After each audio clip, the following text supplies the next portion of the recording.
Hey guys, how you doing? Welcome back. Eclipse day tomorrow morning. It's going to be one of the most viewed eclipses in history.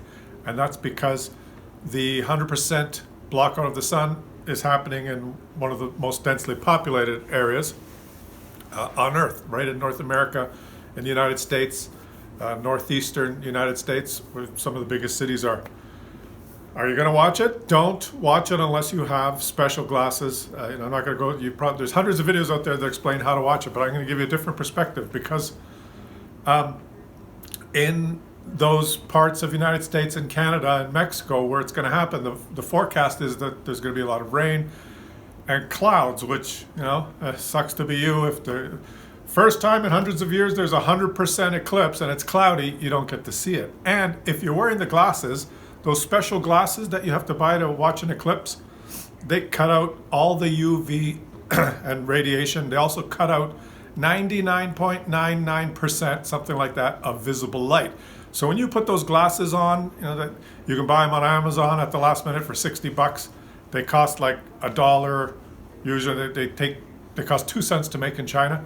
When you put those on, you can't see anything. It cuts out 99.9% of the light. So if you put them on and look around, you're blind. It's dark. When you look at the sun, all you see with those things is it's black, and you see a little white disc, and then you see something. It's really not great looking at an eclipse with those glasses. You don't really see the sky. To actually observe an eclipse, you have to look at it. With your plane on, you'll be blind after you're done. Don't do this, right? But if you look at it, imagine in ancient times when people didn't know what was happening, right? Hundreds of years go by, and all of a sudden one day the tribe is out walking around in the field, frolicking, and the sun starts disappearing. It's like something's eating the sun. They're freaking out. They don't know, right? They're looking at it going, oh my God, something's eating the sun, right? And they're watching it. And they're getting scared, and they're panicking, and they watch it, and then it goes completely dark, and they think that's the end of the world. It's the end of the world. And then the sun starts coming back a few minutes later, and they're looking at it. Oh, come back, right? And they're watching it. And what happened in ancient times is when there was an eclipse like that, total eclipse. After the eclipse, a whole bunch of people got sick, meaning they couldn't see. Their vision was damaged. You don't go completely blind usually, but you'll have burned images in your eyes. You're going to screw your eyes. Your vision will never be the same again. You'll damage your eyes. And so after the eclipse, all hell broke loose. People couldn't see. They couldn't hunt very well because they were going blind. It was chaos. Everyone in the tribe was blind. And so over the ages, it was kind of known that when one of these events happened, it was bad. Bad things would happen afterwards. It was an omen because bad things did happen. Everyone went freaking blind. So somehow over history, we realized, well, we should, science helps. And just to put it in perspective, okay, those of you who don't believe in science, I'll have you know that thousands of years ago when they were frolicking in the fields, when the pharaohs were around and stuff, those people lived, 25, 30 years was their life expectancy. I thought those people lived like 25, 30. If you were 30 years old, you were like an old guy. You were the wise one, right? And you know what? Everyone at that time ate organic food. Just saying, right? So science does matter. And we learned through science that you can't look at an eclipse. You're going to damage your eyes. But so this is the point of it. I know I get off on a tangent every now and then, but this is what I'm going to propose to you. If you're in line for the eclipse, but it's cloudy, rather than go out there and it's cloudy, we're not going to see it, and stand out there with the glasses like all the morons. Think of this. There's other things that happen during an eclipse, and just look at what we humans are doing.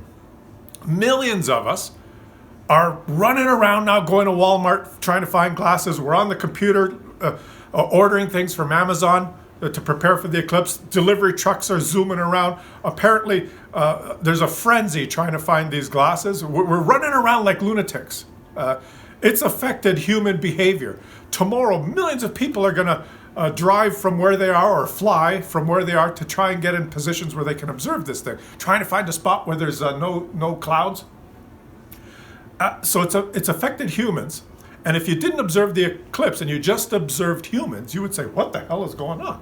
If you were an alien watching humans, what's wrong with them? It's just the moon is going in front of the sun. Why are they running around like that? The same thing happens with animals, right? The same thing happens with animals. And okay, this is far-fetched. No, let me get to the point first, and then I'll tell you the far-fetched stuff. But tomorrow, during the eclipse, if it's cloudy, rather than going on top of a hill in a parking lot with 500 other people, 15 of them are going to be playing music, right? Like there's going to be some guy blaring rap music while you're trying to watch. It's ridiculous, right? It's a shit show. Go somewhere else. Go in the woods or somewhere where you know, because down in the U.S. it's spring now, right? The birds and the bees are out.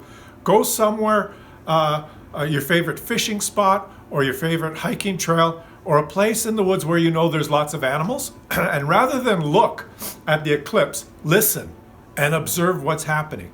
Because some scientists have been trying to observe this stuff over the years, and it's a very difficult thing to study, but they've noticed that animal behavior is very different during the eclipse, because the animals are panicking. Right? The animals don't know.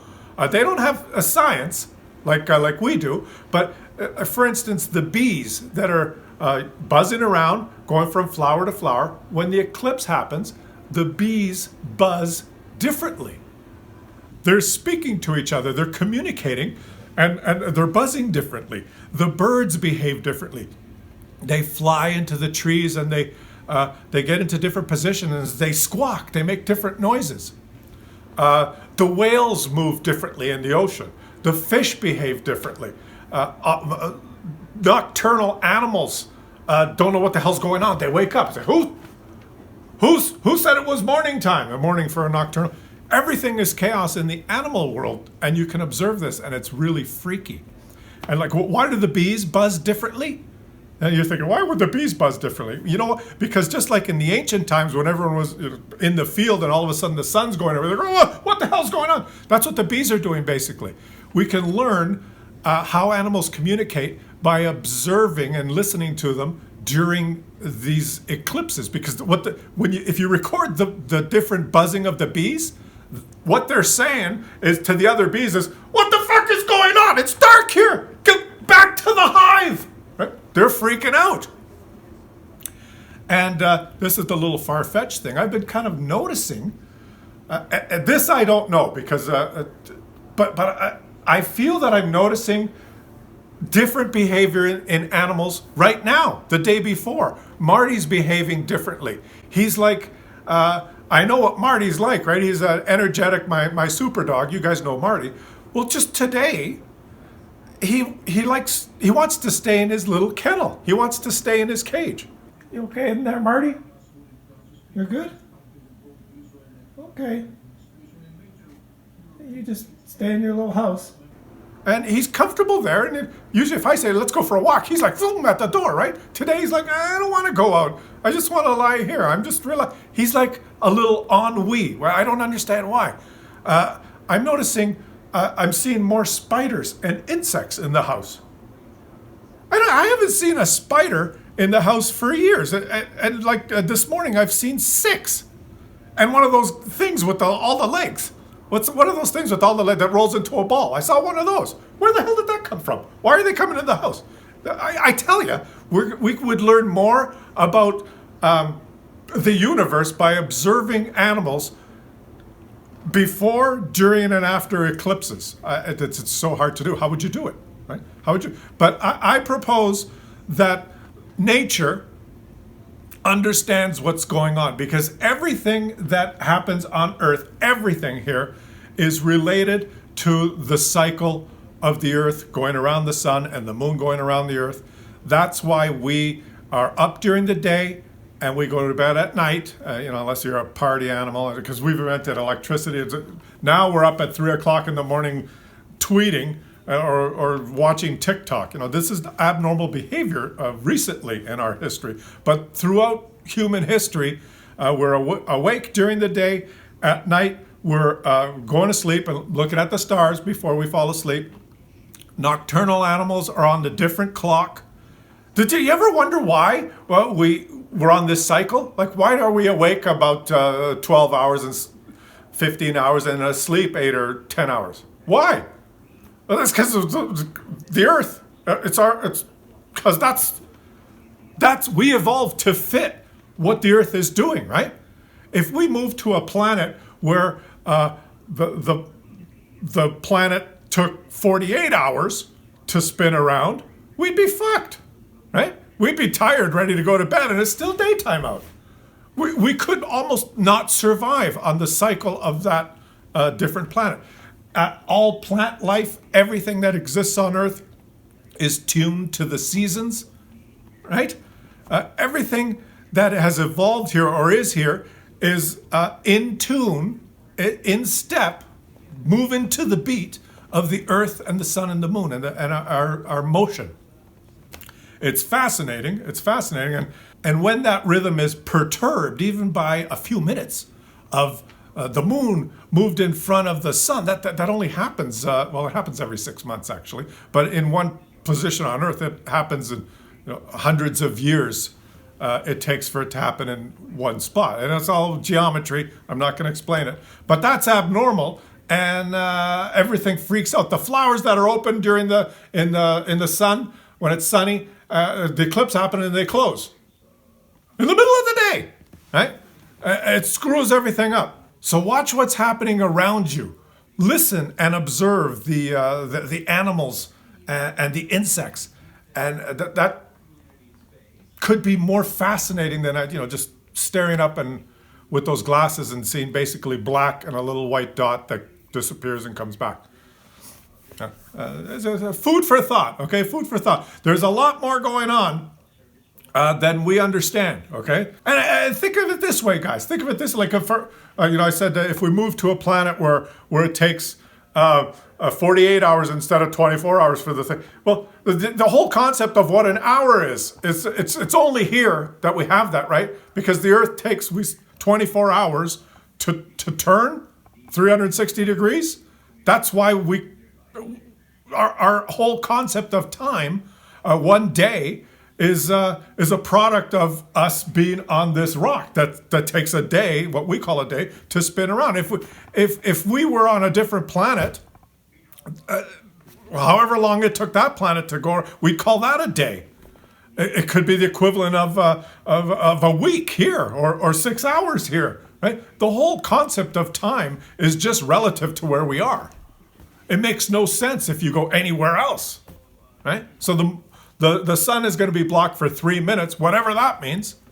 I'm getting a little bit off topic, but if it's going to be cloudy and rainy and the weather's not going to be conducive to you enjoying the eclipse, go into the forest, go into somewhere, go to your beautiful spot, your spot in nature, and just sit there quietly and observe.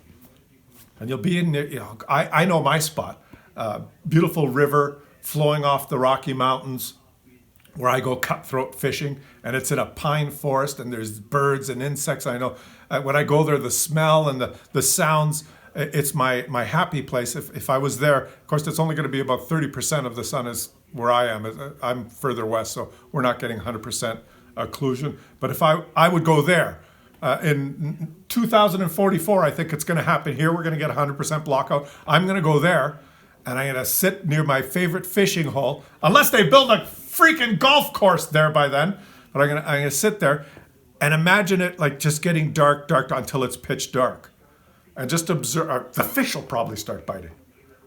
The fish will be freaking out, right? The fish will start freaking out to go, what the hell's going on? Winter's coming. Something's happening. We better eat. You never know when you're going to get to eat next. And then, they'll be biting, and I'll hook onto a good cutthroat trout in the dark. That would be amazing. But anyways, guys, don't look at the eclipse with your bare eyes, all right? And if it's cloudy, listen, don't look.